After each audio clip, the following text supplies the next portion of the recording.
সুপ্রিয় শ্রোতা, সবাইকে অনেক অনেক প্রীতি, শুভেচ্ছা, ভালোবাসা। আমি আলী আশরাফ শুরু করছি আজকের নিক্ষণ আয়োজনের লাইভ অনুষ্ঠান। নায়ক হচ্ছে আমাদের রেডিও মহানন্দা 98.8-এর সাপ্তাহিক আয়োজন। প্রতি মঙ্গলবারে হয়, আজকের মঙ্গলবারে হয় এবং আগামী মঙ্গলবার 27 জানুয়ারিতে আরেকটি কথা আমরা বলবো। এই নিক্ষণ আয়োজন লোকসংস্কৃতির সাথে সংস্কৃত একটা বিষয়, তাতে পল্লীগীতি বললে বা ফকলোর, সেগুলো আমরা এইখানে আলোচনা করি। আমি অবশ্যই স্বীকার করব যে এটাতে যেহেতু একটা দায়িত্বে এসে গেছি, কিন্তু এই দায়িত্ব পালনের জন্য যতখানি জানা বোঝা দরকার ততখানি জানা বোঝা আমার নাই। সরাসরি নিজের সীমাবদ্ধতা স্বীকার করা উচিত। এর কারণ আপনারা লক্ষ্য করবেন যে পল্লীগীতি বা ফোকলোর, বাংলা সংস্কৃতি, এটার নানা কারণে খুবই বিস্তৃত। সে বিষয়ে আমরা শ্রোতাদের সাথে সবসময় কথা বলে আসছি যে স্থানের বিচারে যদি দেখেন তাহলে বাংলা সংস্কৃতি বাংলাদেশ তো আছেই, বাংলাদেশের বিভিন্ন জেলাতে আছে, বাংলাদেশের বাইরে পশ্চিমবঙ্গে আছে, তাছাড়া আসামে আছে, ত্রিপুরায় আছে, আরাকানে আছে। বাংলা সংস্কৃতির শিকড় আমরা দেখতে পাবো উড়িষ্যার মধ্যেও। তাহলে স্থান হিসাবেও দেখা যায় যে এটা একটা বিশাল ব্যাপার, শুধু আমার মতো সামান্য ব্যাপার নয়। আসলে যারা ফোকলোর বিশেষজ্ঞ তারাও অনেকেই বুঝবেন যে এই বিশাল এলাকা জুড়ে সব কিছু জানা বা বোঝা খুব সমস্যার কথা। এই জন্য আমাদের যেটা করতে হয় যে বিভিন্ন এলাকার যারা শ্রোতা আছেন সেই শ্রোতাদেরকে আমরা সহযোগিতা গ্রহণ করি, এবং এটা খুব সত্যি কথা, এটা একটা সৌভাগ্যের ব্যাপার বলে আমরা মনে করি যে এটা একটা গুরু দায়িত্ব। অবশ্যই সেই হিসাবে আমি এই দায়িত্বে এসেছি। সেটাতে এক ধরনের সমস্যা তো আছেই, কিন্তু সুবিধাটা হচ্ছে যে এই বিভিন্ন এলাকার যে সংস্কৃতি সেইগুলো সম্পর্কে বিভিন্ন এলাকার গায়ক, গীতিকার এবং শ্রোতা তারা এই বিষয়ে বিভিন্ন আলোচনা উপস্থাপন করেন, যার ফলে দেখা যায় যে আমি আসলে নিক্ষণের মাধ্যমে ক্রমাগত জানছি, এবং যতদিন আমি নিক্ষণে কাজ করব দেখা যাবে যে সেটির বিষয়ে আমি জানতে পারবো অনেক কিছুই। অবশ্য এই উপকার যে শুধুমাত্র আমার মতো কথা বন্ধু হিসেবে যারা কাজ করি তারই না, শ্রোতারাও যদি এটা শোনেন তাহলে বিভিন্ন এলাকার লোক সংস্কৃতি সম্পর্কে তিনিও ধারণা অর্জন করতে পারবেন। আমাদের আর একটা বিষয় আছে যে স্থানের পার্থক্য শুধু নয় বা বিশালত্ব নয়, সময়েরও বিশালত্ব। এটা নির্ধারিত, যেমন রবীন্দ্রসঙ্গীতের একটা জন্ম এবং শেষ আছে, নজরুল গীতিরও একটা সীমা আছে জন্ম মৃত্যুর মাধ্যমে। এমনকি আধুনিক গান বলতেও আমরা বুঝি যে আধুনিক গান ওই 50 বা 60-এর দশক থেকে, 50-এর দশক থেকে আধুনিক গান হয়েছে, সিনেমার গান হয়েছে সিনেমার সময় থেকে।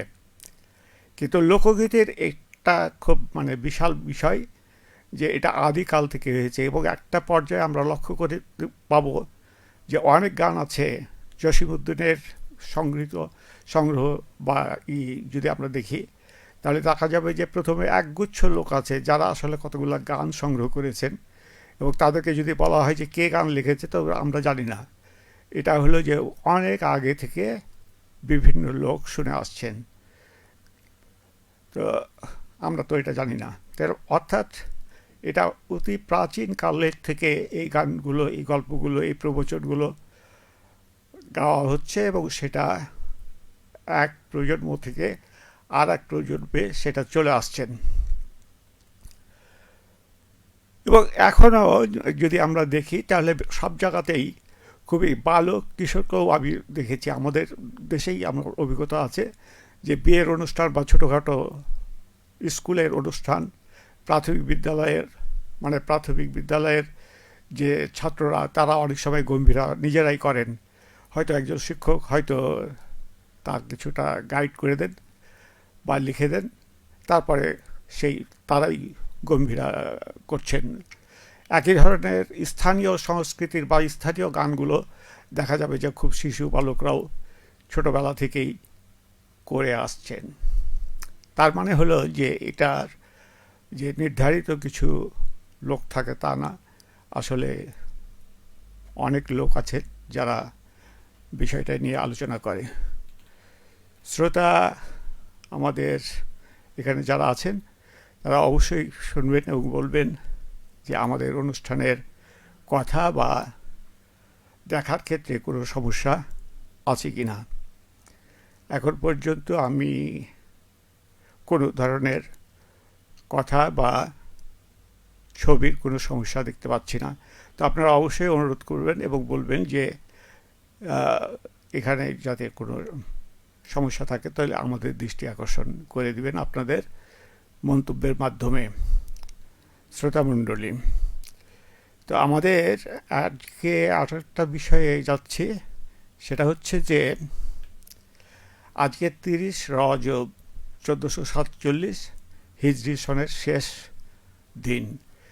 সামনের দিন থেকে আমরা সাবান পাব।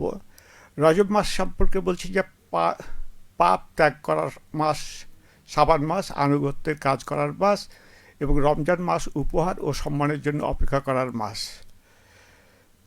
এবং এই সাবান মাসের পরই আমাদের পবিত্র রমজান মাস শুরু হবে, যে জন্য আমরা শ্রদ্ধার সাথে এবং অত্যন্ত গুরুত্বপূর্ণ একটি রোজার জন্য প্রস্তুতি দিতে আসছে। সেই জন্যই রজব মাস থেকেই যেটুকু পাপ আছে সেটা আমরা ত্যাগ করি, আর সাবান মাসে সম্পূর্ণভাবে আনুগত্যের কাজে আমরা মনোস্থির করি, এবং এই দুইয়ের মাধ্যমে পাপ ত্যাগ এবং আনুগত্যের পরে আমরা রমজান মাস উপহারের এবং সম্মানের অপেক্ষায় এখানে থাকি। শ্রোতামণ্ডলী, তো আমরা এই রজব মাসের শুভ বিদায় করছি এবং আগামী দিনের সাবান মাসকে আমরা স্বাগত জানাচ্ছি, আর তারপরে রমজান মাসের জন্য অপেক্ষা করছি। আমাদের একজন বিশিষ্ট শিল্পীর সঙ্গে আমরা কিছু কথাবার্তা বলবো। তিনি হচ্ছেন এই মানবেন্দ্র মুখোপাধ্যায়। মানবেন্দ্র মুখোপাধ্যায়ের একটি গান আমরা আগেও শুনেছি, প্রথম দিনের সূচনাতেই হয়েছে, দেশাত্মবোধক গান। তিনি 11 আগস্ট 1929 সালে জন্মগ্রহণ করেছেন এবং 19 জানুয়ারি 1992 সালে তিনি আমাদেরকে বিদায় নিয়েছেন। মানবেন্দ্র মুখোপাধ্যায় একজন ভারতীয় বাঙালি সঙ্গীত শিল্পী ও সুরকার ছিলেন। ইনি বাংলা আধুনিক গান ও নজরুল গীতি গেয়েছেন, এবং সেই কারণে সেই সময়কালকে বাংলা আধুনিক কালের স্বর্ণযুগ বলা হয়। 1947-89 বলা হয়। 1950-এর দশকে মানবেন্দ্র বাংলা গানের মর্যাদাকে ভারতীয় ধ্রুপদী সঙ্গীতের উচ্চতায় তুলে দেন। দর্শকের কাছে তিনি হিট ছিলেন। তার স্বতন্ত্র কণ্ঠের কারণে সমকালকে বাংলা আধুনিক গানের স্বর্ণযুগ বলা হয়। 1950-এর দশকেই মানবেন্দ্র বাংলা গানের মর্যাদাকে ভারতীয় ধ্রুপদী সঙ্গীতের উচ্চতায় তুলে দেন। তার স্বতন্ত্র কণ্ঠের কারণে দর্শকদের কাছে তিনি হিট ছিলেন। তিনি উচ্চাঙ্গ সঙ্গীত গাইতেন এবং গানের ক্ষেত্রে নজরুল গীতির প্রখ্যাত গায়ক মানবেন্দ্র মুখোপাধ্যায় 11 আগস্টে জন্মগ্রহণ করেছিলেন, আগেই বললাম। তার বাবা অতুলচন্দ্র তখন কলকাতার কালীঘাটে থাকতেন। 1966-88 খ্রিস্টাব্দ সময়কালে তিনি 153টি নজরুল গীতি রেকর্ড করেন। 1989 সালের জানুয়ারি মাসে তার গাওয়া শেষ বাংলা গানের অ্যালবাম বাগবাজারে গান প্রকাশিত হয়। এখানে একটা খুব তার ইন্টারেস্টিং একটা বিষয় আছে, যে সে আসলে মূলত বিভিন্ন উচ্চাঙ্গ সঙ্গীতের সাথে খুবই দক্ষ ছিলেন এবং তিনি শিখেছেন তার বাবা কাকা রত্নেশ্বর মুখোপাধ্যায়ের সাথে। কিন্তু তিনি যখন কলেজে গেলেন সেখানে হঠাৎ করে একটা প্রতিযোগিতাতে অংশগ্রহণ করলেন। প্রতিযোগিতাতে তিনি দেখতে পেলেন যে যেগুলো প্রতিযোগিতার অংশ আছে সবাইকে অংশগ্রহণ করতে হবে, তার মধ্যে একটা প্রতিযোগিতার বিষয় হলো রবীন্দ্রসঙ্গীত। কিন্তু তিনি দেখা গেল যে তার গানের রবীন্দ্রসঙ্গীতের কোনো অভিজ্ঞতা নেই। তখন তিনি কাকা রত্নেশ্বর মুখোপাধ্যায় কাছে হাজির হলেন যে এখন কি করা যাবে, ওটা তো আমার জানা নাই। তখন উনি বললেন যে তোমার তো জানা নাই, এখন তোমার এই সমস্যার জন্য অবশ্যই একজন উদ্ধার করতে পারে তোমাকে। সেটা হচ্ছে যে এই জর্জ বিশ্বাসের, যার নাম হলো দেবব্রত বিশ্বাস, যাকে বলা হতো জর্জ বিশ্বাস সবাই, তো তার কাছে তুমি ওইখানে যাবা এবং একটা গাইড পাবা, সেটা যদি হয়। তো সে মানবেন্দ্র সকালবেলায় হাঁটতে যেতেন এবং যেদিন প্রতিযোগিতা সেদিনকেই দেখা গেল ওই রত্নেশ্বর মুখোপাধ্যায়ের পরামর্শ অনুসারে এবং দ্বিধাবন্ত নিয়ে যে আজকেই প্রতিযোগিতা হবে, আবার আজকেই শিখতে যাব, তো তিনি দেবব্রত বিশ্বাসের কাছে শেষ সময়ে হাজির হলেন যে দেখি কী হয়। এবং দেবব্রত বিশ্বাসের বাড়িতে কেউ নাই, দরজাটা খোলা ছিল এবং দেখছেন যে তিনি খাটে আসলে অঘরে ঘুমাচ্ছেন, সারা রাত অনেক ক্লান্ত ছিলেন। আমাদের ইসমাইল হোসেন বলছেন, আসসালামু আলাইকুম। ওয়া আলাইকুম আসসালাম, অনেক ধন্যবাদ এবং কৃতজ্ঞতা জানাচ্ছি।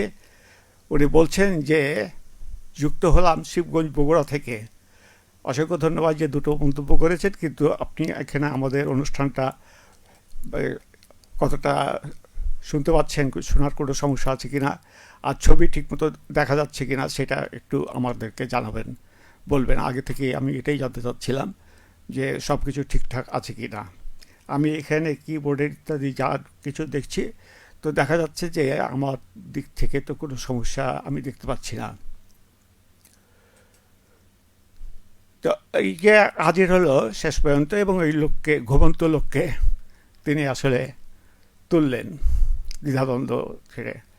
সেই লোক তো খুবই বিরক্ত, দেবব্রত খুবই বিরক্ত যে কে এটা, কী ব্যাপার ভাই, এত সকালবেলায় হাজির হয়েছেন, আমি তো সারা রাতের সবেমাত্র ঘুমিয়েছি, সারা রাত অনেক কাজ করতে হয় বিভিন্ন জায়গায়, তো আপনি এখানে কী জন্য হাজির হলেন? তখন বললেন যে আমি আজকে আপনার কাছে গান শিখবো, রবীন্দ্রসঙ্গীত শিখবো। এই কথা শোনার পরে তিনি আরও অবাক হলেন। অবাক হয়ে বললেন যে তুমি আজকে সকালবেলায় কোনো কথা নাই, বার্তা নাই, তুমি আজকে হাজির হলে কি? যে না, আমাকে আসতে হলে এই কারণে যে আমি আসলে দেখা যাবে যে ওই আজকেই প্রতিযোগিতাতে অংশ হবে কলেজে। তো এটা তো খুব মুশকিল ব্যাপার। কিন্তু সমস্ত কিছুর পরে তিনি জানালেন যে আসলে আমার কাকা রত্নেশ্বর মুখোপাধ্যায় পাঠিয়েছেন। তো দেবব্রত বিশ্বাস ওই রত্নেশ্বর মুখোপাধ্যায়ের নামের সাথে পরিচিত ছিলেন। তিনি তখন কিছুটা নরম হয়ে বলল যে আচ্ছা ঠিক আছে, শুরু করো। এবং তিনি এখানে শুরু করলেন তার শিক্ষা দীক্ষা, এবং এইভাবে সারাদিন শিক্ষা দীক্ষা দিতে থাকলো। এবং শেষ সময়ে তার অফিসে তিনি চলে গেলেন। অফিসে চলে যাওয়ার আগে তার বোনকে বললেন যে এই ছেলেটিকে রবীন্দ্রসঙ্গীতের সমস্ত কিছু ভালোভাবে শেখাবেন এবং সেটা বলার পরে আপনি অবশ্যই এই বিষয়টি লক্ষ্য তাকে শেষ দিবেন। এবং শেষ সময় কিন্তু হাজির হলো। সবচেয়ে মজার ঘটনা হলো যে ওখানে একটা সময় প্রতিযোগিতার সময় সে হাজির হলো, এবং প্রতিযোগিতার সময় সে হাজির হওয়ার পরে দেখা গেল যে ওই সাদার্ন অ্যাভিনিউতে জর্জ বিশ্বাস ছিলেন, সেখান থেকে তিনি কলেজে হাজির হলেন এবং তিনি দেখতে পেলেন যে বিচারক চেয়ারে শৈলরঞ্জন মজুমদার আছেন, অনাদি দস্তিকার আছেন, আর দেবব্রত বিশ্বাসও আছেন। তিনজন বিচারক সেখানে হাজির হয়েছেন এবং তিনি এখানে গান পরিবেশন দিলেন। তিনি তো খুব আশ্চর্য হলেন। দেবব্রত বিশ্বাস খুব ভাবগম্ভীরভাবে বিচার করছিলেন। তিনি কোনোভাবেই মানবেন্দ্র মুখোপাধ্যায়কে চিনতে পেরেছেন বা চিনেছেন এটা বললেন না, এবং তিনি গান ঘরে পরিবেশন করলেন। গান পরিবেশনের পরে তিনি দেখতে পেলেন মোহাম্মদ শামীম আহমেদ বলছেন, শামীম আহমেদ, শামীমা খাতুন, সোনিয়া খাতুন, 12 আনি সাথিয়া, পাবনা হতে শুনছি। অসংখ্য ধন্যবাদ যে আপনি শামীম আহমেদ এবং শামীম আহমেদ, শামীমা খাতুন, সোনিয়া খাতুন, অর্থাৎ মানে তিনজন এই পাবনা থেকে এটি আমাদেরকে বলছেন। অসংখ্য ধন্যবাদ এবং কৃতজ্ঞতা। আপনারা কেমন আছেন সেটা আমাদেরকে একটু জানাবেন। আর আমাদের গানের কোনো, আমাদের এই যে অনুষ্ঠানের কোনো কথাতে সমস্যা, কথাবার্তা শোনা যাচ্ছে কিনা, আর আজকের লাইভ অনুষ্ঠানের এটা দেখা যাচ্ছে কিনা সেই বিষয়ে আমাকে একটু জানাবেন। এরপর এই বিচার কার্যে যখন হলো, তখন দেবব্রত বিশ্বাস প্রথমে ঘোষণা করলেন যে না, আমি কোনো বিচার করব না। সেই ছেলেটি একটু মানে আমাদের পরিচিত, পূর্ব পরিচিত, তো তাকে আমি কোনো ধরনের নাম্বারিং করব না। তো অন্য বিচারকরা তাকে নাম্বার দিল এবং সে প্রথম হয়ে গেল। সবচেয়ে উল্লেখযোগ্য মানে এই বিষয়টা হচ্ছে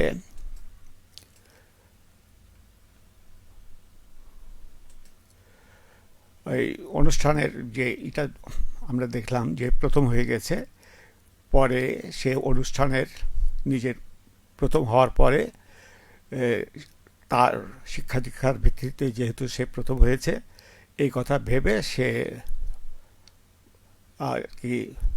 কি করলেন, মানবেন্দ্র মুখোপাধ্যায় দেবব্রত বিশ্বাসের বাড়িতে হাজির হলেন। হাজির হওয়ার পরে তিনি বললেন যে আমি খুব খুশি হয়েছি। তখন দেবব্রত বিশ্বাস বললেন যে তুমিও খুব খুশি হয়েছ, আমিও খুব খুশি হয়েছি যে তুমি প্রথম হয়েছ, কিন্তু দুঃখের বিষয় একটা বলি, তুমি মনটাকে একটু শক্ত করে। যে কি বলবো বলেন আপনি, যেহেতু গুরুদেব তো হলো আমার দিক নির্দেশনা। তখন সে বলল যে তোমার উচ্চাঙ্গ সঙ্গীত সম্পর্কে আমি ধারণা পেয়েছি, আজকের পরীক্ষাতে তো সব ধরনের কাজেই তুমি অংশগ্রহণ করেছ, সব কিছুই শুনেছি, তাতে উচ্চাঙ্গ সঙ্গীতের সমস্ত দিকেই তোমার বিরাট পারদর্শিতা আছে, আর নজরুল ইসলামের গানেরও তোমার দক্ষতা অসীম, সেগুলোতে তুমি অনেক উন্নত করবা। কিন্তু ঘটনা হলো যে তুমি আর যাই হোক না কেন রবীন্দ্রসঙ্গীত তুমি আর চর্চা করবা না। তুমি আজকে চর্চা করেছ এবং আগামী দিনে মানে আজকেই শেষ করেছ, আজকেই প্রথম, আজকেই শেষ। এটা করলেই বরং ভালো হবে, কারণ তোমার কণ্ঠস্বরের এমন একটা বিষয় আছে যার কোনোভাবেই রবীন্দ্রসঙ্গীত গান করা সম্ভব নয়। তো এখন গুরুর এই নির্দেশনা অনুসারে মানবেন্দ্র মুখোপাধ্যায় ওই প্রতিযোগিতাতে প্রথম হইয়া রবীন্দ্রসঙ্গীত গাইলেন এবং সেটাই ছিল রবীন্দ্রসঙ্গীতের একমাত্র গাওয়া। পরে সে আর কখনোই রবীন্দ্রসঙ্গীত গায়নি। যাই হোক, এটা একটু মানে খুব মজার ব্যাপার বলে মনে হলো। তো আমি মানবেন্দ্র মুখোপাধ্যায়ের প্রয়াত হয়েছেন 19 জানুয়ারি 1992 সালে। তো আমরা মানবেন্দ্র মুখোপাধ্যায় একটা বিশাল ব্যক্তিত্ব, তার বাংলা গানকে যে হলো একেবারে ভারতীয় পর্যায়ের, উন্নত পর্যায়ের শীর্ষ সীমা পর্যন্ত পৌঁছে দিয়েছেন, এবং তার গানের মাধ্যমে তার কাছ থেকে শেখার সকল ধরনের ছাত্রদেরকে শিখতে হবে, এবং সেটার কোনো সীমা পরিসীমা নাই। আমরা তাদের প্রতি শ্রদ্ধা নিবেদন করছি এবং তাদের এই যে স্মৃতি, তারা শ্রদ্ধার সাথে সব মানুষ স্মরণ করুক এবং আমরাও স্মরণ করব। এবং তার বিশেষ করে নজরুল গীতি গান যারা শুনেছেন তারা দেখা যাবে যে আমার মনে হয় খুব অল্প সংখ্যক গায়ক আছেন যারা আসলে নজরুল গীতির কাছাকাছি। ফিরোজা বেগম আছেন, কিন্তু এরকম অল্প তার মানবেন্দ্র মুখোপাধ্যায়ের নামের সাথে সাথে নাম বলার মতো নাম খুব কম আছে। এই সব মিলিয়ে আমি তার প্রতি শ্রদ্ধা জানিয়ে আজকের মতো এই বিষয়টা শেষ করছি। আজকে আমি গতকালকেও বলছিলাম, আজকেও বলছি যে আমাদের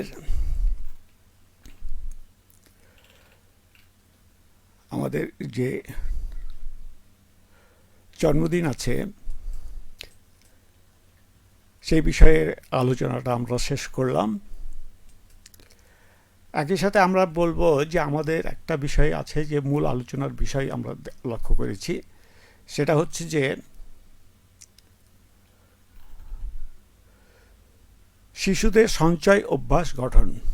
শিশুদের সঞ্চয় অভ্যাস গঠন এটা করতে হয়। আসলে আমরা যেটা জানি যে বড় হয়ে যে যাই করুক না কেন, যে যা হয় সেটার মানে কাঠামোটা শিশু বা বাল্যকালেই মানে দাঁড়িয়ে যায়। তো এর মধ্যে আমাদের একটা জিনিস মনে রাখতে হবে যে আমাদের যে কোনো মানুষ, তাদেরকে তিনটা আছে। একটা হলো যে তাদেরকে আয় করতে হয়, এবং দেখা যাবে যে তাদেরকে ব্যয় করতে হয়। এবং এই ব্যয়, আয় যদি বেশি হয় আর ব্যয় যদি কম হয়, তাহলে কিছু সঞ্চয় থাকে। এবং এই সঞ্চয়ের মূল্যটাই হচ্ছে এই যে আমাদেরকে সাবধানে রাখতে হয়। যেমন ধরা যাক যে আমরা যা আয় করি, সামনে আগামীতে ঈদ আসবে বা পূজা আসবে, তখন আমাদের ব্যয়ের মাত্রাটা বাড়বে। সেই জন্য আমাদেরকে কী করতে হয়, কিছু সঞ্চয় করতে হয়। এই যে সঞ্চয়, এটা হয়তো একটা শিশুর যেটা সঞ্চয় করে, প্রথম বিষয়টা মোহাম্মদ হোসেন আলী বলছেন যে আসসালামু আলাইকুম। ওয়া আলাইকুম আসসালাম, কেমন আছেন দাদু? যুক্ত হয়েছি সোনা মসজিদ সোনাপুর থেকে, নামাজের পর এলাম। হ্যাঁ, নিশ্চয়ই ভালো করেছেন, অসংখ্য ধন্যবাদ যে নামাজ পড়ে এসেছেন। আর আপনার মন্তব্য পড়ে আমি খুব মানে ভালো লাগলো, শ্রদ্ধা করছি, আপনার প্রতি কৃতজ্ঞতা প্রকাশ করছি। মোহাম্মদ হোসেন আলী আবার বলছেন যে আমি ভালো আছি। আচ্ছা, আর এই অনুষ্ঠান কেমন শোনা যাচ্ছে এবং দেখা যাচ্ছে, সেই বিষয়টা সম্পর্কে আমাদেরকে একটা ধারণা দেন। আমরা প্রথম দিকে একটা অনুষ্ঠান ঠিকমতো হচ্ছে কিনা সেই নিয়ে আমরা বেশ খানিকটা থাকি। আমাদের এখানে দেখতে পাচ্ছি যে এই যে সঞ্চয় নিয়ে আমাদের কথা হচ্ছে আজকে। তো শিশুদের এই যে অভ্যাসগুলো গঠন করা এবং শিশু নানাভাবে অপব্যয় যাতে না করে, আমাদের এটা হলো যে শিশুদেরকে এমনভাবে করতে হবে, তাকে দুটো পথ অবশ্যই ত্যাগ করাতে হবে। একটা হলো যে অপব্যয়, আবোল তাবোল খরচ করা, সেটা ত্যাগ করতে হবে। আজকের বিষয় হচ্ছে যে শিশুদের সঞ্চয় অভ্যাস গঠন। শিশুদের সঞ্চয় অভ্যাস গঠন, এটি হলো আমাদের পোস্টেও আছে, আমি এখানেও বলছি আমাদের এতে। এবং এখানে আমাদের এই যে স্ক্রিপ্ট আছে সেখানেও দেখতে পাবেন যে লেখা আছে।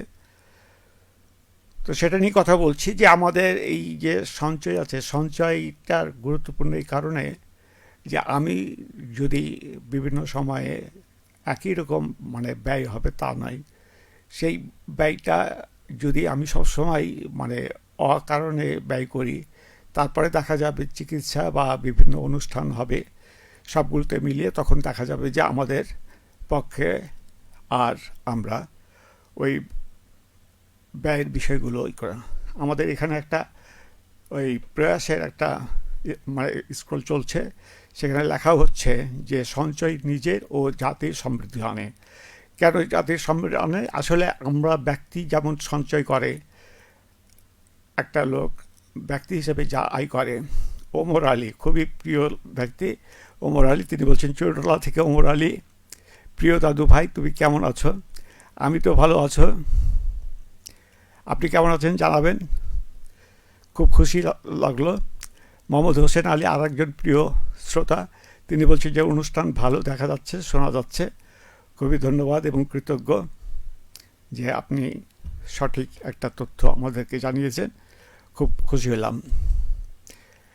হ্যাঁ, একটা গান শোনা মানে কি আমরা যেটা দেখতে পাবো এই একটা মানে বাউল গীতি গানতে পারবো, লালন গীতি একটা শুনবো আমরা এই আয়োজনের পরপর পরেই আপনি শুনতে পাবেন। সেই জন্য আপনাকে ধন্যবাদ। ওমর আলী বলছেন, আমাদের প্রিয় শ্রোতা বন্ধু এবং আমার তো খুবই প্রিয় ব্যক্তি। তিনি বলছেন যে চৌডালা থেকে ওমর আলী, প্রিয় দাদু ভাই তুমি কেমন আছো? আমি তো ভালো আছি, অসংখ্য ধন্যবাদ। আপনি কেমন আছেন এটা আমাদেরকে জানাবেন। আচ্ছা, আর আজকের ঠান্ডার মধ্যে আপনার ওখানে কীরকম পরিস্থিতি সেটা। আমি এখানে ওয়ান ইয়ার রুমে আছি, হ্যাঁ, তো আমি ভালোই আছি বলবো।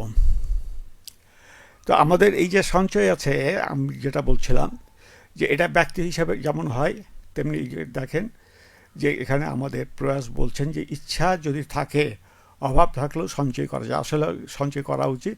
এটার কারণটা হলো যে ওই আগেই বলছিলাম যে আমি যদি সব সময় আমার পুরো আয়টা ব্যয় করে ফেলি, তারপরে এক সময় দেখা যাবে যে এমন অবস্থার মধ্যে পড়বে যখন আমাকে আসলে বাধ্য হবো, তখন কী করতে হয়, যদি আমার আয় কম কিন্তু ব্যয় বেশি, তখন আমাকে কারো না কারোর কাছে ধার করতে হয়। এবং এটা বলা হচ্ছে যে সঞ্চয় নিজের ও জাতির সমৃদ্ধি আনে। তো এই যে জাতির সমৃদ্ধি আনেন,